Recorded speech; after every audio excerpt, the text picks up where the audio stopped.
आने वाले टाइम में 50 साल तक बीजेपी राज करेगी, चैलेंज के साथ है। सच्चा नागरिक बीजेपी का प्रचार कर रहा है। बीजेपी वालों को कहने की कोई जरूरत नहीं है, आप हमें वोट दो। वो घुसपैठिए के दम पे बनी है मुख्यमंत्री, वहाँ भी खेला होगा बहुत तगड़ा। महमूद चचा का नाम आपने सुना होगा, जो सुर्खियों में रहते हैं। ये वही वकील हैं जो राम मंदिर के विरोध में राम मंदिर का फैसला रद्द करने के लिए उसी सुप्रीम कोर्ट गए जिस सुप्रीम कोर्ट ने राम मंदिर को बनाने का फैसला दिया था। बाकी अभी वो फिर से सुर्खियों में, और मुद्दा उनका ये है कि बिहार चुनाव निष्पक्ष नहीं हुआ है, उसको रद्द किया जाना चाहिए और फिर से चुनाव किया जाना चाहिए। ये तमाम चीज़ें बिहार में आप लोग देख रहे होंगे। जब से नतीजे आए हैं, एनडीए जीत गई है, तो लोगों से बात करेंगे कि लोग क्या कहते हैं कि वोट चोरी होता है या नहीं होता है। कुछ नहीं है चीटिंग, ये साफ कहना है, साफ स्पष्ट लोगों को भी दिख रहा। और आने वाले टाइम में 50 साल तक बीजेपी राज करेगी, चैलेंज के साथ है। आने वाले टाइम पे आप देखते रहिएगा, हम भी देखते रहेंगे, साथ जीवित रहे। ऐसा कैसा राज की पूरा सुपड़ा ही साफ कर दिया। अरे वो भी महागठबंधन का, एक आधी पार्टी नहीं थी उसमें। कुछ नहीं, सुपाड़ा साफ होता जाएगी। अभी ममता बनर्जी हिलमिलाएगी, उधर भी ये हिलमिलाएगी। बस यही बचा है, 70 हिलमिलाते ही रहेंगे। और जहाँ भी 70 केजरीवाल का भी यहाँ से सुपाड़ा साफ ही हो रहा है। हमारा कोर्ट के एक वकील हैं महमूद प्रचा, जो सुर्खियों में रहते हैं, एक दिन अपने बेबाकी बयान देते रहते हैं। वो कह रहे हैं कि ये चुनाव हम रद्द करवाएंगे। अरे कुछ नहीं, कोर्ट के थ्रू रद्द करवाएंगे। अरे कुछ नहीं, अब चुनाव रद्द होने वाला। 50 साल तक बीजेपी राज करेगी तो राज करेगी, इसमें कोई दुराय वाली बात नहीं है। कॉमन सोचने वाली बात है, अपनी अपनी सोच की बात है। अपनी सोचते रहेंगे, जैसा सोचेंगे। तो तानाशाही वाली बात होगी ना कि हमें मौका ही नहीं देना किसी को, भाई, फिर वो लोग कुछ भी करेंगे। आप ये बताओ, अच्छा काम करोगे, अच्छा विकास करोगे तो आपको इज्जत करेंगे।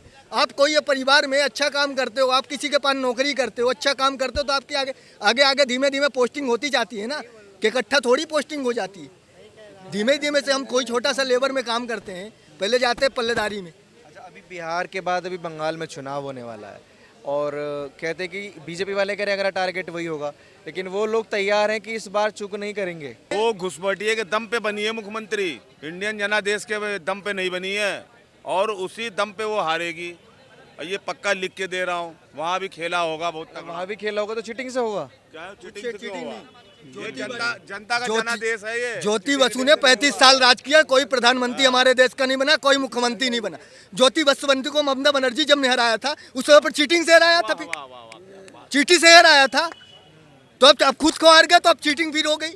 ये क्या बात हुई? ज्योति 35 साल राज किया तो कोई राज नहीं किया था। अच्छा, मान लीजिए सारा विपक्ष एक साथ हो जाता है इकट्ठा और बोलता है कि हम कोर्ट जाएंगे और इस चुनाव को रद्द करवाएंगे, हम मांग करेंगे कि दोबारा चुनाव हो, तब भाई अगर हमारी जनसंख्या नहीं चाहती है तो फिर कहाँ से करेगा कोर्ट? सुप्रीम कोर्ट क्या करेगा? हाई कोर्ट क्या करेगा? पहले तो हाई कोर्ट ही जाएंगे, तभी तो सुप्रीम कोर्ट पहुंचेंगे, कि डायरेक्ट सुप्रीम कोर्ट चले जाएंगे। इस चुनाव को आप निष्पक्ष मानते हैं या नहीं मानते? पहले ये बताइए, जो बिहार का हुआ। बिल्कुल निष्पक्ष नहीं है बेटा। 400 पार क्यों नहीं कर पाए मोदी जी? अगर चीटिंग करते तो कर्नाटक के चुनाव कैसे हार जाते, पंजाब का कैसे हार जाते हैं? लोकतंत्र का बेड़ा गर्क हो गया। लोकतंत्र का बेड़ा। आप दुहाई दे रहे थे कि 20 साल राज करेगी, 30 साल। लोकतंत्र को कह रहे हैं गलत में चला गया। कुछ नहीं गलत गया, इसमें कहने की बात नहीं है। आप देखते रहिए, हम भी यहीं रहे। क्यों भरोसा नहीं कर पा रहे अपने चुनाव आयोग पर? ये कौन चुनाव क्यों नहीं कर रहे? सब करेंगे, आप भी करोगे, आने वाले में आपकी पीढ़ी भी करेगी। आपने ये सुना नहीं कि 10,000 रुपए सहायता दे रहे हैं? विरोध करते करते कम से कम हमें ये नहीं भूल जाना चाहिए, आंखें बंद करके, कि ये हम चुनाव आयोग पर सवाल खड़े कर रहे हैं। बेटा, ये हम उन लोगों पर सवाल खड़े कर रहे हैं जो घरों से निकलकर मत का दान करने निकले हैं। उन्होंने वोट सही दिया था, लेकिन उनका रिजल्ट सही दिखाया नहीं गया, वो बीच में ही गोलमाल कर दिया गया। किसने? चुनाव आयोग ने। मैं तो चुनाव आयोग, एडमिनिस्ट्रेशन दोनों को ही कहूँगा, दोनों ने गोलमाल किया है, एडमिनिस्ट्रेशन भी। अब क्या होगा, क्योंकि वही चुनाव आयोग बंगाल में चुनाव करवाएगा, वही वही चुनाव आयोग 27 में यूपी में चुनाव करवाएगा, वही चुनाव आयोग 29 में फिर से लोकसभा चुनाव करवाएगा। क्या सोल्यूशन है? वो वही करेगा जो वोटें कम करेगा, लेकिन इसके लिए अपोजिशन को ये चाहिए कि एक एक ब्लॉक लेवल पे लोकल BLO बनाए, जो उस पब्लिक को वहाँ की जानता हो, ये वोटर है या नहीं है, तब ये चुनाव सही हो पाएगा। नहीं तो चुनाव आयोग तो नहीं करेगा। अब तो अपोजिशन पार्टियों को लोकल वर्कर ढूंढने पड़ेंगे अच्छे, जो कि जिनका मोरल हाई हो, जैसे आज़ादी के समय में होता था। तो आप ये मानते हैं कि लोग जो पार्टीज हैं विपक्ष में उनके पास अच्छे कार्यकर्ता नहीं है? थे BLO उनके तो पास आप अच्छे होते पब्लिक पे सवाल क्यों खड़े कर रहे हैं? नहीं, ये बात नहीं है। उनके पास कार्यकर्ता नहीं है। बेटा, कार्यकर्ताओं की वजह से इलेक्शन नहीं आ रहा था। जब वोट सही लोगों ने दिया, कार्यकर्ता वहाँ पे क्या करेगा? जब कार्यकर्ता आप खरीद लेते हो, हमारे अब हर एक चीज बिकाऊ होती जा रही है। अच्छा, ये तो कार्यकर्ता नहीं है। हाँ, तो ये चौड़ में कह रहे हैं कि बीजेपी का राज चलेगा। वो तो बेटा चलेगा ही। ऐसे इनको भी खरीद लिया। मैं कह रहा हूँ, अगर ऐसे चलता रहेगा तो चलेगा ही। BLO ऐसे लोगों को सामने नहीं रखेंगे। नहीं, बंगाल की स्ट्रेटेजी थोड़ा समझाइए कि बंगाल में क्या करना चाहिए कि वोट चोरी रुक जाए। अगर बंगाल में वो करना चाहते हो तो जो लोकल लेवल, ब्लॉक लेवल पे लोग हैं ना, उनको सामने रखें कि जिनकी वोट बन रही है वो सही है, जिनकी कट रही है वो भी सही है। अगर ऐसा कर लेंगे तो ममता बनर्जी 100% जीतेगी। अगर बिहार जैसा हो गया तो ममता बनर्जी भी खत्म हो जाएगी।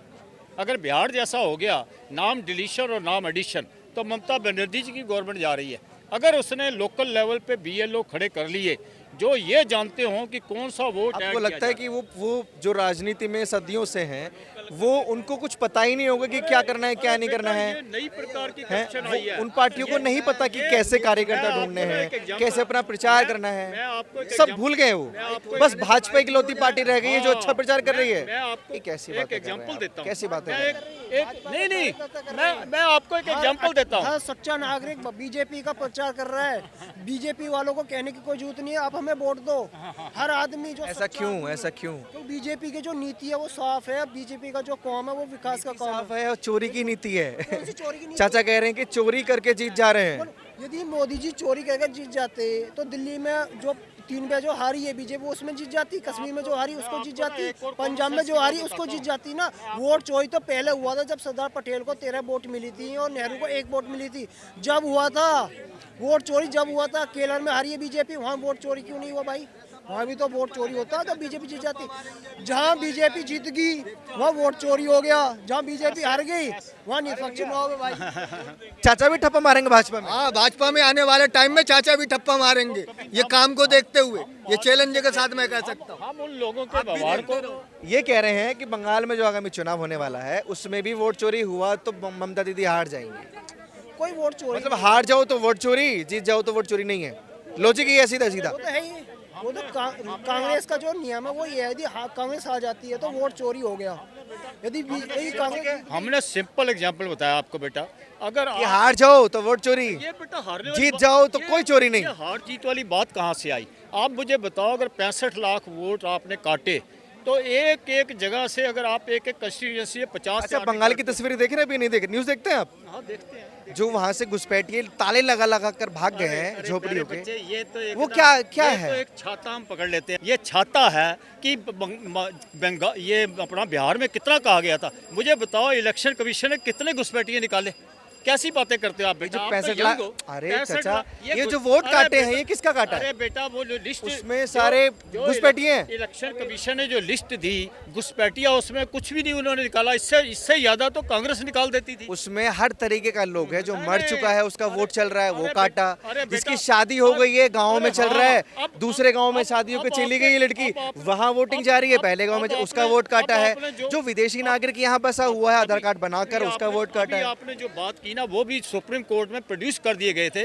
जो मरे हुए, जो मरे सुप्रीम नहीं थे। कोर्ट की हरी झंडी के बाद ही ऐसा एयर हाँ, हुआ। मैं यही तो कह रहा हूँ ना, जब सुप्रीम कोर्ट में उन लोगों को प्रोड्यूस कर दिया जिनको डेथ शो करके हरी वोट झंडी, काटा मैं था। बोल रहा हूँ हरी झंडी मिल गई है। बेटा, हरी झंडी तब नहीं मिली? हरी झंडी तो उसको मिली ना, इलेक्शन कमीशन को। यही तो कह रहे हैं तभी गलत तो हो ऐसा रहा है। एयर हुआ। यही तो कह रहे हैं गलत हुआ बेटा। सुप्रीम कोर्ट ने हरी झंडी क्यों दी अगर वो गलत करते तो? बेटा अब सब कुछ ही ऐसे ही होगा, ये सब कुछ ऐसे होगा। आपको लगता है हमारा सुप्रीम कोर्ट हरी झंडी देता अगर अभी भी- चुनाव आयोग कुछ अभी गलत आप करता? देख लेना ना बेटा, अभी आप देख लेना। क्योंकि सुप्रीम कोर्ट को समझ आ रही है कुछ बातें? अभी भी आप वोट चोरी होती है नहीं होती इतना बता दीजिए। नहीं बिल्कुल वोट चोरी नहीं होता। नहीं अभी भी ऐसा ही होगा बेटा, आगे आने वाले समय में भी ऐसे ही होता है। वोट चोरी होता है या नहीं? पहले होता था अब नहीं होता। बिहार में मामला अभी भी गर्म है क्योंकि जो जीत हुई है वो मतलब एक तरीके से कहें अविश्वसनीय जीत है कि कोई विश्वास ही नहीं कर पा रहा कि ये जीत हुई कैसे। जो प्रचार और प्रसार था जोरों से हर पार्टी ने किया और हर पार्टी को ये उम्मीद था कि हमारी सीट इतनी आनी है, तो सबको इंतज़ार है इन चीज़ों का। और वोट चोरी मुद्दा अभी गर्म है और महमूद प्रचा जिनके मैं बात कर रहा हूँ वो सुप्रीम कोर्ट जाने की बात कर रहे हैं कि इस चुनाव को रद्द किया जाना चाहिए, ये चुनाव निष्पक्ष नहीं है। आप लोगों की क्या राय है प्लीज़ कमेंट सेक्शन में ज़रूर दीजिए और ऐसी खबरों के लिए आप देखते रहिए वो न्यूज़ हिंदी।